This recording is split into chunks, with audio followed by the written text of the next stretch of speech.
Hello, I am Michel Marsh.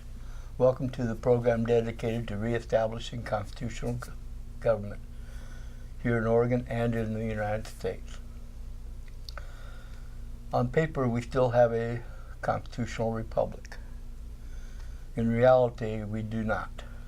And this is a good time to change that because things are getting really crazy. But to have a constitutional republic, we need people in office that will uphold their oath of office.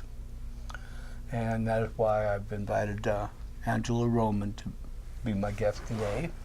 She is a candidate for the 5th Congressional District here in Oregon, and also have her campaign manager, Mark Callahan. And Angela, tell us a little bit about why you're running for Congress. Well, first of all, thank you for having me here. I appreciate it. I'm a single mom. I have 3 boys that I have to leave this country to. And I have previous work history in the state legislature, and I've seen firsthand the tyrannical ways of the left and the way that they do not honor their oath to office with the Constitution. And I feel like we need more people who are regular people, as our founding fathers wanted it to be, we the people for the people. So I've decided to run. Good. I understand you were convicted under, what is it, 945 or whatever that law was? Senate Bill 941? Yeah. Yes. Tell us about that.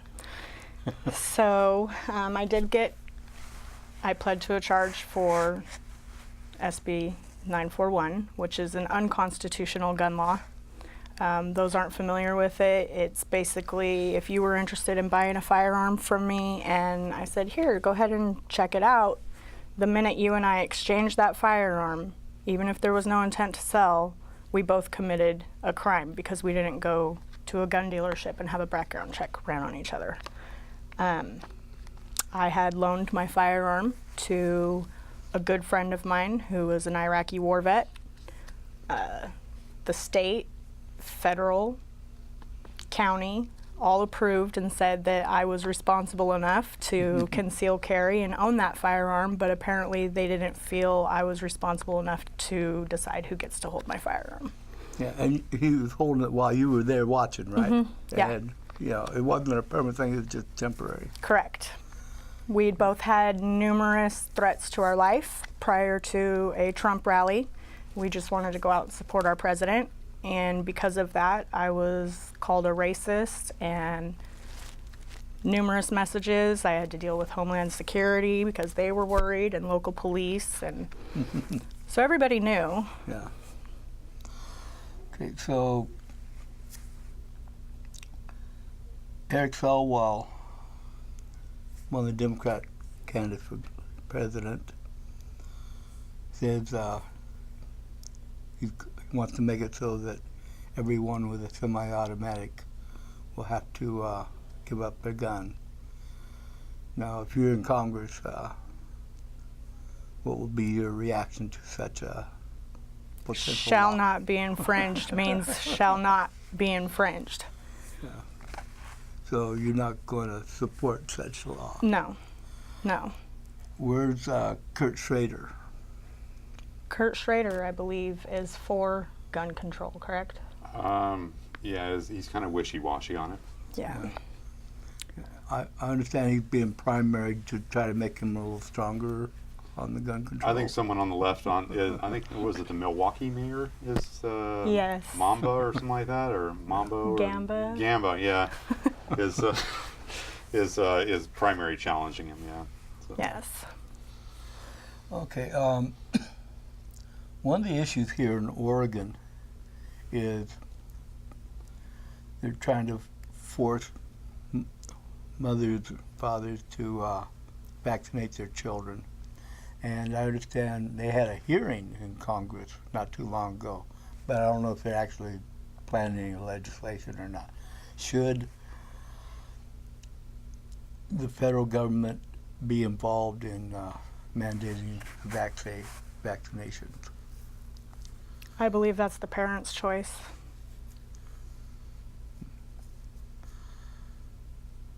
Are there any federal agencies that you would like to get rid of? Oh, we could be here all day. Well, we got another 23 minutes. I mean, I believe the intent of most of them was good, but just like every other organization or ABC organization, they're infiltrated. They're not following the Constitution. They're not following their oath. If people would just align with this nice little document here, our country would run like a well-oiled machine. That's what makes our country great. That's what makes everybody want to come here. Now, one of the issues is tax policies. Where do you think, should we have more taxes or less taxes? Or? Less taxes, and we need to get rid of some of the ones that we currently have. One of the main ones, I watched the House Speaker, Tina Kotek, slam her gavel down and approve the health care tax without 3/5 majority. She looked right at the House Republican leader and said, I don't care about your 3/5 majority. And that needs to be stopped, because when you try to impose a new tax and they try to wiggle worm around it, you know, they call it a fee or administration costs and this and that, and it's a tax. And we don't have a revenue problem. As a matter of fact, when I worked for the state legislature in 2017, we had the most revenue brought in since Oregon has been a state. So we definitely don't have a revenue problem. We have a Democrats don't know how to allocate and spend the money problem. I think that'll translate well when Angela gets to Congress too, because it's the same thing that's happening at the federal level too. Oh, yeah. So Absolutely. she's very fiscally responsible. She says that she's a mother of 3 kids, and so obviously she has to manage a household budget there. So, but what we're seeing at the federal level of, was it $20 trillion in debt now? And It's even more. I think it's about 22 trillion, isn't it? I think so, yeah. Yeah. How are we going to get that under control? We need to start looking into where this money is going and have some kind of accountability for it. Just like with infrastructure. You know, during Obama, they gave out tons of money for infrastructure, and people just walked away from the construction. And it's like, okay, you know, that money could have actually went to feed the homeless, take care of our veterans. Now, the Democrats are pushing one-size-fits-all single-payer health care system. Medicare for all, they call it. Where you going with that? That's socialism. I do not agree with that at all. Because their form of Medicare for all includes illegal aliens as well. And that's not okay. I don't think the left completely grasps that there's no such thing as free. The money has to come from somewhere, and where's it going to come from? Your pocket, my pocket, his pocket. And we're the ones sitting here going, geez, I really need to go see the doctor, but I can't afford it, when someone who didn't work for it is getting all the care they need, and that's not right. Yeah, and, you know, I mean, it's nice to help other people, but there's about 6 billion people in the world that would be better off here than where they are. Mm-hmm. And if you have a wide open border, how does it not collapse? And well, we're already seeing that with the measles outbreak and everything going on. The CDC has came out and said, you know, we've got to get a handle on this border because we've eradicated these illnesses, and now we've got people from third world countries coming in, and it's just very dangerous. It's like it's overloading the system, basically. Mm-hmm. Yeah. And if a real cynical person like myself would suspect that's on purpose. But speaking of the border, what would you like to do with any bills that you'd support or oppose on immigration?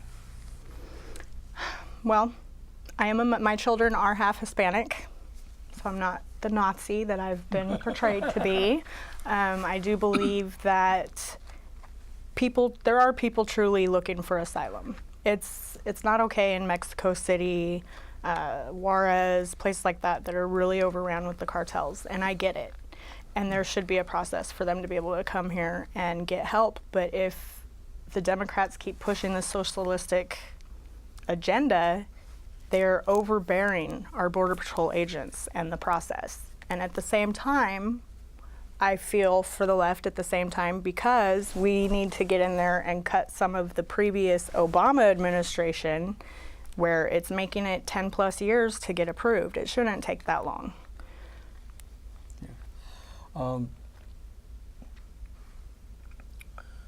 The Democrats are also pushing a Green New Deal. Do you believe them when they say the world's going to end in 12 years?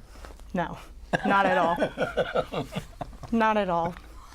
Okay, so I think I remember the was it the nursery rhyme when we were growing up? The Chicken Little, the sky is falling. Yeah. And I think that's the AOC Chicken Little now. So yeah. Chickens and cows. so what would you like to see the United States do on the environmental? I'm not too familiar on. I think, Angela, well, we've talked about this actually before, and I think probably the best solution is for us to all be stewards of our environment. Yeah. Basically, our environment is served best when we can take care of it ourselves and our immediate environment. And if we can all take care of our immediate environment, then obviously the bigger environment will basically be taken care of as well. But yeah, Angela and I have discussed this as well, and she's on the right path on that one too. So They keep pushing for. I noticed that they push for the windmills and solar,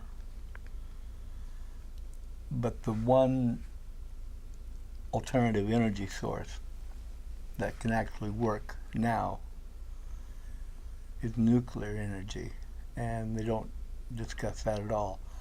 Would you be open to at least studying the nuclear energy option? I'm open to studying anything that will get a resolution. There's too many issues going on that aren't being resolved. It's just a back and forth battle, and at some point we have to come to the table on everything. So I'd be willing to listen. I think a lot of the fear around nuclear energy, at least from the 80s and 90s, was when you had those big explosions happen, like 3 Mile Island and stuff like that. But now, I mean, technology has advanced to the point where it's more safe. It's safer. I mean, they're coming up with new ideas like fusion instead of fission. And I know that's off into the future, but it's something that Angela and I have discussed, and we're on the right path on that one too. So. Yeah. Okay. Education is pretty important. Should the federal government be, I do like what Trump and Betsy DeVos are doing as far as opening up alternative forms of education, which is important. But should the federal government be involved in education at all? I don't believe so. It needs to be locally. Teachers need to be teaching. Parents hand in hand with the teachers. I'm sure it's on a national level, but I know here locally, I personally am homeschooling one of my children right now. The other two are on an IEP. I have special needs children, but the first one, the agenda that they're pushing, even as much conservative as I am, you can't battle against it. And the liberalism of the teachers and the socialism thrive off working families that have to look to public schools for their kids so they can indoctrinate them, and that's definitely happening. So, I mean, my grandmother tells me when she was going to school, it was in their local church. It'd be nice to see that happening again, Yes, it would. you know? So. Now, I was about to ask you another question, and of course it's blank.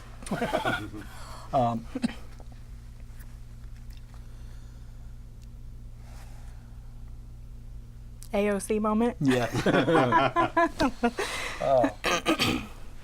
So, what other plans do you have for when you get to Congress? My main thing is supporting our Second Amendment. I would like to help with the Trump administration with a national reciprocity. The border situation is huge for me. I used to live in Phoenix. You know, I've seen firsthand down there in border states what happens, and not all the information is out there for the public. As you've seen when the president threatened to release all the illegals into the sanctuary states, all of a sudden they're like, wait a minute. That's Makes because sense to me. they know the reality. They know what's really going on down there. There's babies, you know, little babies that are being used for horrendous things. And we have got to put a cap on that immediately. And not to mention, you know, there's terrorists coming through our southern border. And we've seen a huge spike recently in the terrorism. And, you know, it shouldn't even be a left or right issue. This is our national security. We need to put America first. Speaking of that, and Trump is getting some blowback on it, the tariffs with China. Would you support tariffs or would you oppose tariffs? You know, I'm not going to lie when I say I love my president's style. You know, he's kind of like the stepdad that came in and is, you know, I'm here, I'm putting my foot down now, and you got to respect that. He's putting America first, and he's going to put our interests first. I completely support that. I think it's about leverage, basically. I mean, the guy is a deal maker. Yeah. And so you have to have leverage in order to get a deal done to go your way. So I think the use of tariffs, while they're upsetting to some people, it's a negotiating tactic, and it's a tactic to get leverage. And as I said, this is something that Angela and I have discussed as well, in terms of how do you get something done, especially in Washington D.C. The swamp, I guess, is basically what it's called. You got to have the leverage in order to get the deal done, and that's why Donald Trump is the greatest president to do that, because he's a deal maker. So. And he gets stuff done. You know, when he works on a project, he gets it done under budget, before time, and everything. So I trust him 100%. I've never faltered. I will always support the president. Okay. That is something Kurt Schrader is not going to do. Well, Kurt Schrader, when I think I have a unique experience, and I'm helping Angela at this time. It's actually great not to be the candidate, but I'm helping Angela with this because I went through the general election with Kurt Schrader last year, and I got to know how he talks and his mannerisms and stuff like this. And he's not a supporter of the president, I can tell you that. No. And he's wishy-washy. He's voted with Nancy Pelosi. He tried to make it appear that he didn't support Nancy Pelosi when he didn't vote for her for chair this time, or for the House Speaker. But I mean, you just look at his voting record, and this is something that I'm coaching Angela on. You got to look at the issues and got to look at the voting record, and this is what we're going to be attacking Kurt Schrader on, is the issues. So, which I take it the Second Amendment is the first priority. Absolutely. Without the first and the second, we have no nation. Yeah. Now, a lot of the presidential candidates on the Democrat side are talking about free college for everybody. Must be nice. Yeah. Okay, so should the federal government be in the loan business to begin with for Absolutely not. No, and I think the cost of going to college is just absolutely ridiculous. Tuition is not even feasible, especially for someone like me, single mom with 3 kids, you know. And the only way I could go is if I agree to let the federal government give me a bunch of money with a huge interest rate. That's not appealing. No. You know. So, I'm sorry. And it's not fair, because there's a lot of people out there in the lower earning bracket that are absolute genius, and they're not getting that opportunity. So I think if you subsidize something, the cost just goes up. Basically, it's just basic economics. So yeah, and are the universities providing a service that is really worth anywhere near the money they're charging? no, not at all. I think trade schools do a lot better job of that. They actually teach our youth to acquire a skill to be a productive member of society. I don't know how many liberal art majors we really need running around the country. You know, Yeah. we need construction workers and people that will help the economy. So Something I'm really proud of Angela about is that her son just got a job. She told me a story where they had been saving up pop cans, and he saved up all these pop cans, took them in, traded them in, and he bought his first pair of work shoes. And so this is something I'm really proud of Angela and Angela's son for this, because that basically shows you that she can basically teach her sons to basically work for what they get because they value it more. And I mean, having daughters myself, my oldest daughter has a job too, but to hear that story the way Angela told it is really great, and that basically just shows you that she's the type of mom and the type of person that this country needs to basically get us back on the right track. I mean, he's my baby boy. He's my first. So he knows that I could have went and got his shoes for him, but I made an executive decision that he needs to understand what goes into that, and those are his first work shoes, and he was really proud to do it. So, I mean, he wipes them down, and so. So, after the Second Amendment, what is the second thing that you will be defending or trying to get rid of? Well, I'm very pro-life. I believe life begins at conception.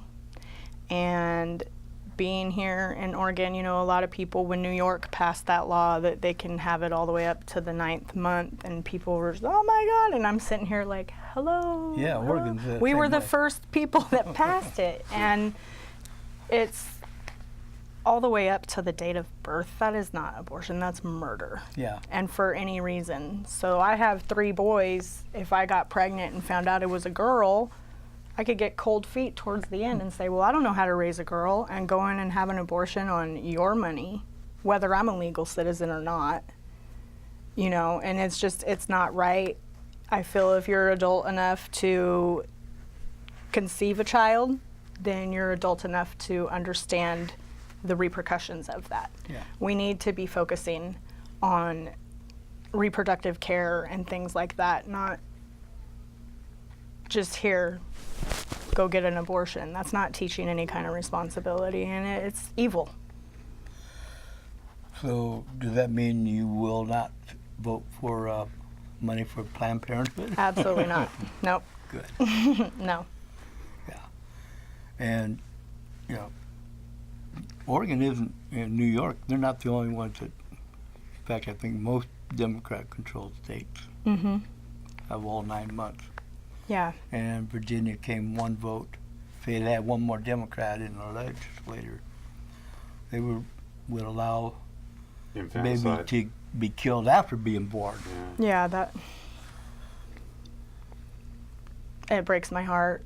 Yeah. I don't understand how people can even logically wrap their mind around it. I mean, murder is murder, basically. I mean, something I've talked with Angela about, and we're in agreement on it, is the fact that they have abortion and they kill babies, the most innocent of life, that haven't even done anything yet wrong. Yet you have the far left that basically says, okay, we'll keep the criminals alive on death row. We're against the death penalty, but we'll kill the most innocent of life. Even though these criminals on death row have been convicted and sentenced and are serving time for doing the most heinous crimes. And it's like up is down, black is white. You know, the world is backwards, some sort of Yeah. bizarro Twilight Zone. Well, and now they So- want people in prison to be able to vote. Like, do their victims who are deceased because of their crime get to vote? I mean, it's just, they are just so completely backwards, like Mark said. It's unbelievable. There's a part of me that suspects there's more than just a choice. There's maybe even a spiritual Yeah, side to all that. absolutely. And that's why I love our president, too. He has brought God back to this country, and we need that. And we need that in the schools, too. But, the Democrats just push it out. push it out. And if you notice, there's not many Bibles in the schools, No. but every inmate has one. And if you think about it, maybe if they flipped it back the other way around, we wouldn't have so many inmates because they would have a relationship with God. That would be good. That's another thing I really have appreciated and really admire Angela about is the fact that she's accepted the Lord into her heart as her Savior. Because we both know that that's how our country was founded. Our founders were God-fearing men. They were God-loving men. And that's basically what we need to get back to in terms of we need to have that respect for God. And I know, as we've talked before on previous shows, I used to listen to the Bible on CD, and I actually wanted to loan it to Angela here, but we just think we're in agreement, Angela and I. We've talked about it extensively about how the Lord needs to be in our lives in order to guide our hearts in government as well as life. So. And I truly feel he's been prepping me for this moment. And I tell Mark all the time, I'll be like, I just got another sign, or I had a dream and it related to this, and he's speaking to me, so. That's good. We've got a little more than 2 minutes. Is there anything that we haven't discussed that you really want to get out to our viewers before? I want people to get faith and have a sense of security back into the government. And in order to do that, I believe more people like me, who are just regular people, need to stand up, whether at a local, city, county, national, we the people for the people. I don't want to be there for 11 years like my incumbent. I get things done. I don't have the ability to not get something done with being a single mom. So I think if more people stood up like that and we truly get it back to the way our founding fathers intended it to be, there's too many people that are in it for pay for play, and they're just sitting there taking up space. They're not doing anything. One of the things that the Democrats are pushing is the national popular vote. It already passed the Oregon Senate, and it will probably pass the Oregon House. Mm-hmm. But they want to get rid of the Electoral College. Mm-hmm. Where do you stand on the Electoral College? I think it's ludicrous, and it's just another tactic of the left because they want to ensure that the president doesn't get in there again. Yes, I mean, we've talked about this extensively. I mean, we both support the Electoral College, and the national popular vote is a scam. It is what it is. And we much. figure that the Electoral College is written in our Constitution there, and Yep. Angela and I both support it, and that's what we're going to do to support the Constitution and our president. So, did you want her to give her website or anything? Or? Yeah, give your So website. you can follow me on Facebook at AngelaRomanForCongress.com. That's where I'm most active, just like our president was. Social media. I have a Twitter, which is Roman Roman for Oregon.